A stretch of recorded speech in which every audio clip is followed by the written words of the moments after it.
tantrum time. Right, to a 6-6 by Morbidelli, the fastest lap of the race, and by definition a new lap record. Yeah, they're just going to get quicker and quicker and quicker. You can be sure of it as the fuel load comes down. It's all about whether Silverstone and the Dunlop tyres are compatible at 42 degrees of track temperature at the moment. Morbidelli, he doesn't. I tell you, Alex Marquez has looked good all week. His qualifying was second fastest, and that was odd because we thought he was going to romp the pole position given what we've seen. Every Grand Prix now, though, Alex Marquez looks like a Grand Prix winner. Absolutely, Keith. And Pacini hanging on to third, but Nakagami's going to have a dip at him here. Out of the slipstream. That looks neat and clean to me. So Nakagami. Then Nakagami and Tom Luthi. It's even neater as usual. And he's going to have a go at Pacini any moment now. Oh, this is really tight here. Turn 8, they bunch right up. Then it's turn 9. And then it's the blast onto Club Corner, which is turn 10. So accelerating all the way through it. Little roll of the throttle before you let all the horses go. Don't use it. We've said it already, but if you've only just joined us, the car park behind is not big enough. We can't get everything into the motorcycle infrastructure. It's folly. What an excellent little phrase. Can I borrow that? Feel free. Thank you. Marquez, what's the gap? It was 0.6 last time at the line. It's going to be that when you get down to the national straight in a minute. Get it might be, you know. Doesn't look too changed. No, and there it is. As I speak, it comes on the bottom of your screen. There is the changing situation. Meanwhile, looking at the changing situation in the Brit Suter department, Taron McKenzie 27. Fernandez has now gone back ahead of Dixon. He's got a good race on his hands, so that's 28. Jake Dixon in 29th place. And we come to the line. What is it now? It was 0.6. 0.5, yeah. So Franco has closed it down a little. Then it's just flat for third place. Pretty hectic. Marini dropping back a little. Miguel Oliveira making progress. He's just gone past Tommy Agata. Vierge still in the top 10. That third, fourth, fifth battle sort of joined. It looks like it's a shadow over each other. Nakagami, Pacini and Luthi. Here we are with them. You know, normally slipstream not so important for a Moto 2 compared with Moto 3, but I tell you what, on a track like this, it'll certainly help you. Hang a straight, down towards Stowe Corner, a really quick corner. And there's Luthi having a look. There's Oliveira. There's Oliveira under Marini. More than a look. About time for that man to have a Moto 2 win. About time for KTM to have it. And we're saying that about a new motorcycle. This is round 12. We've got 18 this year. There are going to be 19 rounds of Grand Prix next year. We believe. 20 the year after. No, I think it's a done deal, Bill. I think everybody's holding off the final PR. Yeah, I'm just being strictly, pedantically... It's the date that concerns everybody at the moment. Yes. Will it be 2 and 2 at the end of the long... Will it be in the long haul situation? Will it be Thailand? Well, then Japan, and then a break, and then... Australia, Malaysia, something like that. Great unknown is the political situation in Qatar, of course, which we haven't got time to delve into. Well, has that affected anything, really?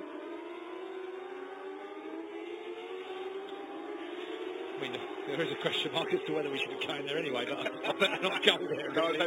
Really.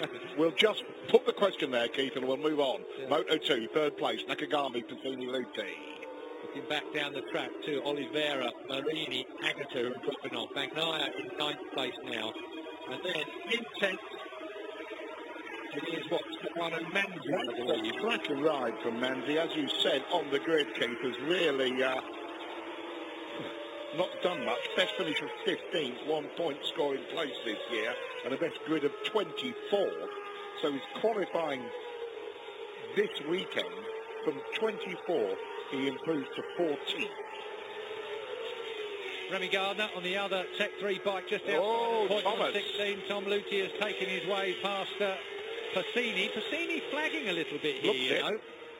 Just not quite. He's sort of... Well, I'll tell you what, if he was going for a walk, you'd say he looked a little tired, wouldn't you? You would, but that was a lovely move by Luthi. And Tom's got to do it because he's second in the championship. He's already 26 points behind Morbidelli, and he's 2 places behind him in this race. So for Tom Luthi, it looks like damage limitation. 7 wins to Morbidelli compared with the 1 win of Thomas Luthi, the 2 of Alex Marquez, and the 1 of Matteo Pacini.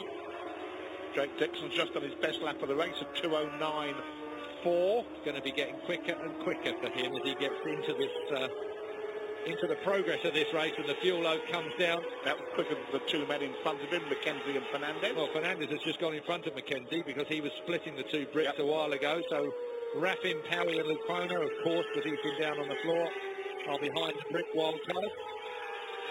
Here we go then. Oh, the wild card and the replacement, should I say. Strictly speaking, as is now a full-time. Oh, Pacini, exactly what you said. It was Marquez who swept across it, really. Pacini got it up in the air and couldn't get it. He needed to put it back down again to get the right line of trajectory. By that time, Marquez had filled the gap.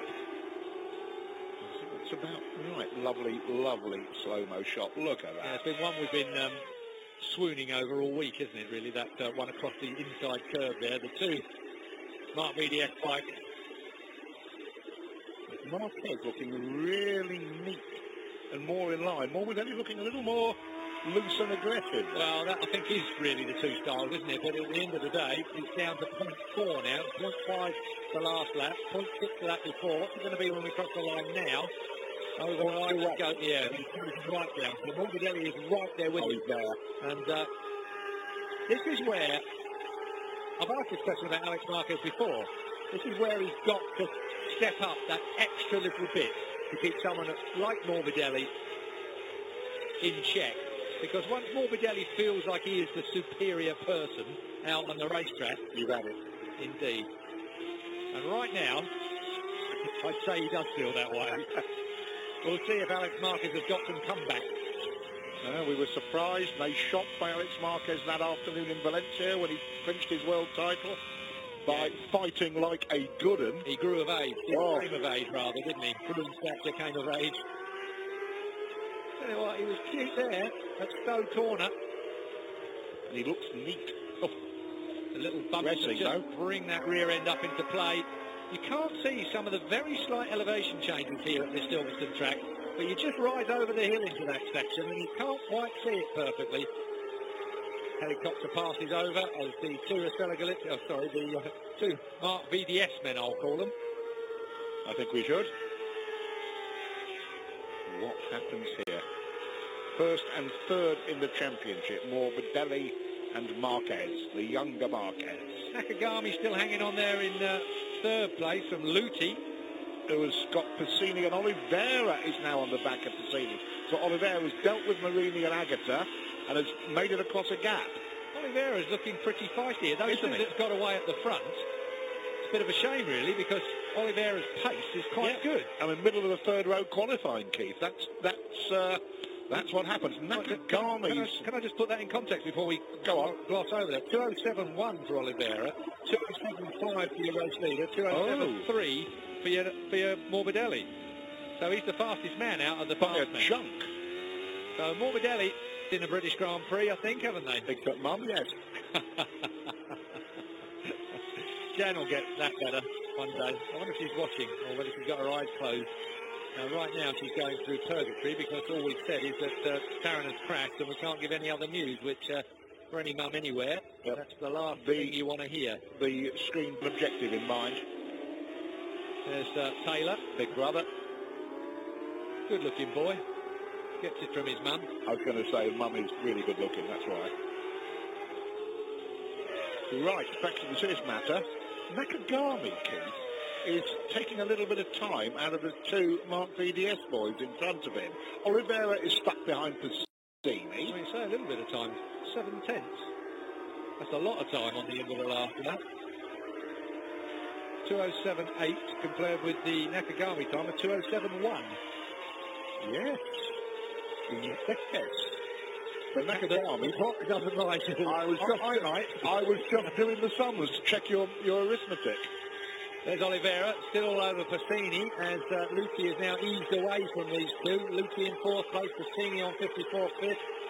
44, Oliveira sixth. Agata on the 77 bike still in seventh place, with Marini now slipping back to eighth place, but that's still going to be his best finish. Oh, look at this. Is it going to be his best finish? Luca Marini's had a fourth place. Oh, sorry, you're right, he has.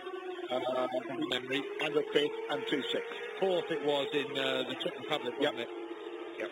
Look at this, Alex Marquez biting back. Now then, Marquez is good on the brakes. Oh, he didn't need to be.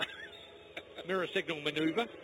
And he makes the pass on Frankie Morbidelli. Who thought about a little sniff up the inside. And it was full of Alex Marquez at the time. So then we got down from Stowe into what is now the club complex. Oh dear. That's Oliveira, who's going to pay dearly for that, but he's given up the places, so that's bad news for the 44 of Oliveira. He's got Manzi now in front of him on bike 62, and there's a speed up coming through. That's Corsi, out of my way. Yeah, that's exactly what Corsi would have been saying. So Marquez and Morbidelli, and that's a disaster for Oliveira. He's rejoined in 11th place. Listen to the what gearbox. False neutral. Don't like the gearboxes on these. They really are agricultural. I've said it before. Anybody playing bingo, there you are. Nakagami's taken a quarter of a second out of these boys in this lap. And he's smooth. And you wonder if he conserved his Dunlops, don't you? Or that the fact these two are tripping each other's up. He had 2:07.9 for the two leaders, 2:07.5 last time for Nakagami. He really is. Nearly half a second he's taken out of them. Oh, I owe his team an apology. You know the young lady we see in the pit, who I assumed, which is always the mother of all mistakes, was his girlfriend. It's his sister. Yeah, that's wrong on so many levels, Jules. It's his sister who studies at university in Italy. That's why she can get to so many races. And why she feels it necessary to cover her eyes from time to time. Cops corner. 8 laps to go, just under. Here's Marini 10 from Agatha 77. Manzi's right there as well, I think, or is that Bagnaia? Bagnaia and Manzi. Manzi, a revelation this weekend. Yep, Bagnaia and Manzi, 42, and we plus reserves. Nakagami 1.2 seconds behind over the line, and the same through the first sector. I love the way Frankie Morbidelli works himself all over the Moto2 bike. There's Michael Bartolami, team boss at the Stella Galizia, Mark van der Stratton's team principal. The man charged by the... Alex Marquez, now he's on it. Now that Dunlop's suffering. Yeah, let's light up a Dunlop, shall we? If you want to see some interesting Dunlop... down he goes. That lit the front up. Alex Marquez has done what Tara McKenzie did at the loop. He's gone down in exactly the same way. And down has gone Alex Marquez. He's thrown away the top 2 position, but worse than that, he's chucking away a possibility of a championship. He's third in the championship at the moment, but he has only had 2 wins compared with his teammate Morbidelli, who's had 7. And that is a disaster for Alex Marquez. That has allowed Morbidelli away. Let's take another look at it. Was he a little wide? No, I tell you what, he was trail breaking it in, and again, it was just about the same as Taron McKenzie. It looked like he was wide through the right-hander, and because he got it lit up on the way through, perhaps he just placed him on a different part of the track. That's what it looked like. Right, that puts Tom Luthi up to 3rd place. Yeah. There it is again. Didn't look like he was that much offline. I thought Taron might have been when I saw his ride, but I think it's just where you are on that part of the track. They know better than us, that is for certain, where they ought to be on the track. But at the end of the day, it's a very, very slow corner, and you're trying to get the thing stopped. Nakagami under a second behind Morbidelli. He's got the pace. Now it's a question of whether Morbidelli can refine the rhythm at the front. He was always having to fiddle around with Alex Marquez. Marquez was always in his way. And there he is, 17th place he's got back on him. Happy Styrene, he's behind the 55. He might score points. He could very easily score points. Tell you what, look at this. We've been bigging it up for ages. Yeah. Last time around, 2:07.5 for Morbidelli, 2:07.2 for Nakagami. He's taken just about thereabouts, half a second a lap out of Morbidelli for the last 4 or 5 laps. Taka Nakagami on the charge. He has won just the one race. Assen indeed, and it was such a long time coming. Since we came back together, Jules, in 2014, we've been waiting for Nakagami to win. It took all the way back, and here it comes up the inside. That was fantastic. Nakagami made that look easy on Morbidelli. Well, you've got rid of your teammate, Franco. Now you've got a Japanese rider that's going up to MotoGP next year. With you. Yeah, indeed. Both together. They're both going up to MotoGP. One with Mark BDS, one with LCR. Nakagami going with Cal Crutchow's teammate. And looking, as he always does, impeccably neat. Already he's cleared off from Morbidelli. I mean, he was half a second a lap faster every lap. for the last 5. I can only believe that Nakagami has conserved his tyres better. He is a smooth rider, Julian. Very. And don't forget, Morbidelli's been fighting with his teammate for some time. And we saw that wonderful slow-mo with the 2 Mark VDS bikes. And Frankie was definitely pressing hard. 6 laps to go. He's That's Pasini, back to third. Yeah, he's got Luthi. Luthi does not need that in his championship chase. Now, he needs to be in front of Pasini, preferably in front of Morbidelli, but yeah. 5 points to the better at the moment is Nakagami. 25 points, 20, 16, 13, 11. If Luthi can get past, he still owes Nakagami a drink, doesn't he, for taking points off Morbidelli. Prefer to be doing it himself, that is for certain. Can't argue. Now then, how are we doing with Jake Dixon? Jake Dixon and Fernandez are having a proper old battle, they are, aren't they? They are to and fro. That's Augusto Fernandez on the other speed up. And that's a good comparison, because Augusto Fernandez was a mid-season substitute. Bagnaia has gone in front of Marini now. Manzi's still behind Marini in 7th place. That's just happened. Here we are at turn 8. Tight turn 8 here. Manzi in the top 10. Yeah, okay, it's taken half the season, but he's there. Well, if you can see progress. Whoa, John! Matteo Pasini working that bike so hard. So the 54 of Matteo Pasini, the Italtrans Racing Calyx, who was on the same pace as Nakagami last lap.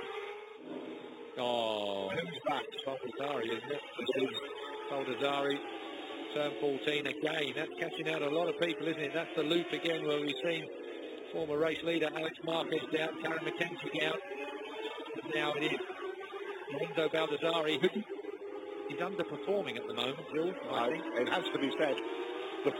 There's something, forward racing has not been a comfortable looking operation this year. Well, I don't know, Marini's now getting to it. Yeah, there's been a bit of a fallout with the VR46 organisation somewhere along the line. And don't forget, both of the riders at Forward keep our VR46 employees. That's a very good point. So a destabilising effect somewhere. But I'm not going to go any further into the internal politics of Italian racing, because they are labyrinthine, confusing. I'll have a bit of thumbs up. So, 0.6 of a second lead. Yeah. And Pasini's dealt with Luthi a bit. He really has. That's 0.6 as well. That was where the old thumbs up was coming from, I think, at that particular time. You're right. So Pasini. What a story, Keith. 3 pole positions on the row. And in a row, on the bounce, and heading for what will be his third, technically his second podium of the year. Manzi's followed Bagnaia through. Manzi is growing in stature again on this 3.666 mile Silverstone racetrack. He went direct to Moto2 because he's a very big kid, tall, quite chunky kid. He was far too big for Moto3. Race leader coming down to Stowe Corner. I used to always go to the grandstand there when I was watching you. I thought you were going to say going to the school. There was a very expensive school that's only a couple of miles away from that corner. Yes, an ancient and... Marini under pressure now. Look who's come into play. The 24. It's Corsi that's caught them up. Now that is going to be... He's going to force his way through. You can be sure of that. That's interesting. So Dixon, who is back in front of Fernandez... We know the speed up works, so it doesn't work everywhere. Of course, he showed the thing ain't doing badly this weekend. So Jake Dixon is having a proper fight with somebody. Manzi certainly fancies a bit of his teammate. He's under pressure from Manzi now, 62. He's a big lad, Manzi. There's the future of Italian racing right there. Bagnaia, Manzi, Marini. And then you've got the 24 of Corsi. In some ways the past, but also the present of Italian racing. You doing a commentary or writing a book? Both. As well, of course, that book will be available at the end of the year. There was doubts at one point, but not anymore. Oh, get on there. Bagnaia looking stylish in front of the Brooklyn Suite. He always does. He was so good on stage on Thursday at Day of Champions. A great success again, by the way. 4 laps to go. Taka Nakagami, this is, oh, by the way, his last win, as wasn't this year, it was the year before. Let's not forget, it's been a while. Oh, of course, he jumps to the inside of... In race, this is the sort of thing the fans love, isn't it? If you're in the grandstands, watch the first 3 go through, then look back, teammate versus teammate. Hang on a minute, Jules. Keep an eye on Pasini. on Pasini. Closing down Morbidelli to me. You're not wrong. Well, I just said earlier on that. He was a little bit faster, but he is really... Morbidelli must have cooked his tyres early on. He must have done, because it's looking fairly... as course he is in front, the 24th in front of Marini 10, Agatha 77, 41. Blimey, Luti's... Brad Binder, if you don't mind, the world Moto 3 champion in front of his teammate there, Oliveira, 44. So he's having a bad day. Or Brad Binder's having a better one. Don't forget, Brad Binder is still fairly largely injured, or he's having a bad one. Cortese, but he's okay. Turn 16 is that's the Brooklands corner, isn't it? That loop back down towards the left-hander at the end of the Wellington Straight. Yeah. There is the loop that we were looking at there. Nakagami then. 1.2 second lead. Now a 1.5 second lead. 3 and a bit laps to go. Keep an eye on Pasini. Morbidelli back to Pasini. It was, what was it, just about a second. Through the last checkpoint, it was 0.6. You're right, he's absolutely eating up the gap, Pasini. Morbidelli's under pressure. Nakagami, this should be a win for Nakagami. He's got the time to get Morbidelli and take a chunk out of his championship lead. I think with 3 laps to go now, as they come over the line, I just think that... Luti's just too far away, a second back. Yeah, I think Pasini, you know what Pasini's like? He's going to be gritting his teeth. Yeah. And Morbidelli's in a bit of trouble here. He will have had a board as he came across the line. And it was, as you say, Julian, Luti... 0.5. So he took half a second out of him last lap. Yeah, and Luti might just have time to get Morbidelli. This is the question. The championship lead, 26 points to Frankie Morbidelli. If Tom Luti can put a dent in that here, after the practice and qualifying he had, Keith, what a great way to go to Misano. Yeah, Luti needs it as well. Very Luti much. Usually has late race pace as well, doesn't he? He's good on his tyres, so I wonder if he has that pace to catch Morbidelli. You can be sure that Morbidelli really is hanging on now into second place, but he's not going to be second for long because Pasini's right there with him. There's half a second at the line last time around as they come into turn 8. It's nothing now. On to 9 and then out towards Club, which is turn 10, and then the International Straight in front of the big wing. That pair, though, is gapping Tom Luti. Yeah. I think it's more that Luti's just hanging there. He's not making progress. In fact, he's going backwards now. Pasini's going to be past Morbidelli for sure. The old devil. Then it's a question of whether Morbidelli has anything left in the lock. Oh, look at this, straight away. Just knew he wasn't going to hang around there. And that's second place then, goes to Pasini. Your pole man, remember? Morbidelli knew that was coming, didn't he? He felt it from a lap or two ago. He saw his blackboard coming down every time he came round. It was half a second off. So how far behind is 1.5 seconds? There's the live championship. If the flag came out right now, that would be the championship. Morbidelli on Luti, 29 points. 3-point increase. And then the gap back to Marquez, who's had a bad day and who's... Oliveira has really as well, hasn't he? Well, that's what I was saying when we saw him with Binder, Keith. I think Oliveira, you expect to be knocking on the door of the podium finish. But there for me is a bad weekend. Yes, Brad Binder's having a good one, which is excellent to see. But frankly, this is not what we expect from Miguel Oliveira. Morbidelli looking at Pasini, already away. Takaki Nakagami, 1.7 seconds in the lead as he crossed the line. And as you can see from that caption, Luti is not putting a dent into Morbidelli's lead. Just didn't look like he'd got pace like Pasini had when you asked the question earlier. So I think that Luti is done. But even when you consider Luti's qualifying was third row stuff. He was a winner here last year, of course. He wasn't likely to be this year. He just didn't seem to share the pace this weekend that the others have had. But this is a superb exhibition from Taka Nakagami. Reminds me, there's Tadeo Okada, of course, the main man himself. Been there, done that. It reminds me of when we went to Qatar for the first time BT Sport came on air, when we watched Taka Nakagami get second place. He looked quality there, didn't he?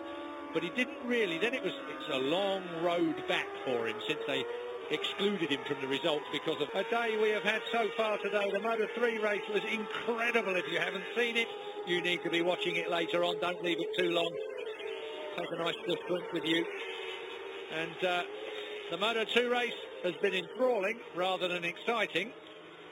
I'll tell you what, Pasini hasn't given up first place yet. He hasn't actually. Pasini never gives up. It's only his second in it as well. That's my worry. As Nakagami laid off it a little bit, he did a 2:08.3. That's the first time he's dropped into the 2:08 last time round. He lost 0.6 to Pasini. Absolutely, my point exactly. He's rolled off it a little bit because he had too much of a lead. I tell you, Pasini's just the man to mug him on the last lap. Oh, close. Well, I don't think he's going to be able to do it. He shouldn't be able to do it. Coursing up to 7th, Keith. You called it. He's on the charge. Corsi, you might have expected. This is where it's very, very tricky. These tight corners. Nakagami loses a bit of flow. Pasini, if he gets a sniff at this, he's going to dive bomb him. Half a lap to go. And the gap is only 0.6. Yeah, this is scary. It's less than that now, Jules, from where I'm looking. As they tip in to that long, fast right-hander at Abbey. Then to left-hand farm curve is 12. Then it comes down to 13. Village corner. They're there now. Back down the gearbox. Then it's a squirt down to the loop. Tightest turn on the course. Out of the loop. Up to Aintree corner. Turn 15. Fearsome sight of Matteo Pasini with his claws out. This is the last chance he will have had down the Wellington Straight. If he could have made it work down there, if he could have got in the slipstream, he's nowhere near close enough. As we come down to Brooklyn for the last time, turn 16 we're at, then it's the long loop of Luffield on the right-hand side. Here we go then. It's going to be his second Moto2 win in his career. Taka Nakagami aims through Woodcote to take the Moto2 Grand Prix here, the British Moto2 Grand Prix. A win for Taka Nakagami. It will be popular as he underlines the commitment of LCR Honda to take him into MotoGP next year. Tadej Okada celebrates, the Indomitsu team celebrates, the sister celebrates. Absolutely. I'm sorry I don't know the young lady's name. I'll have to rectify that. Michael Bartolini considers what should have been, but Frankie Morbidelli increases his championship lead over Tom Luthi by 3 points. So there is consolation there. And Mark, as you saw there, gets 2 points for 14th place. Looking down to see where Jake Dixon comes through. Locatelli is under the flag. Joe Roberts is under the flag. Edgar Pons. De Angelis, of course, has been drafted in. Alex De Angelis gets 24th. Jake Dixon gets 25th in front of Augusto Fernandez. Great ride from Dixon. Raffin and Powie. So Dixon finishes 25th. 44 seconds off the lead. That is all after 66 miles, 18 laps of this massive Silverstone circuit. I'll buy that on behalf of his dad, Dan. Happily. The Dixons of Dover. Great stuff. Yeah. Very happy for Taka Nakagami. What a great week it's been. Confirmation of LCR then taking him into MotoGP and then a win at the British Grand Prix. Plenty to talk about and we'll be doing that in a couple of minutes.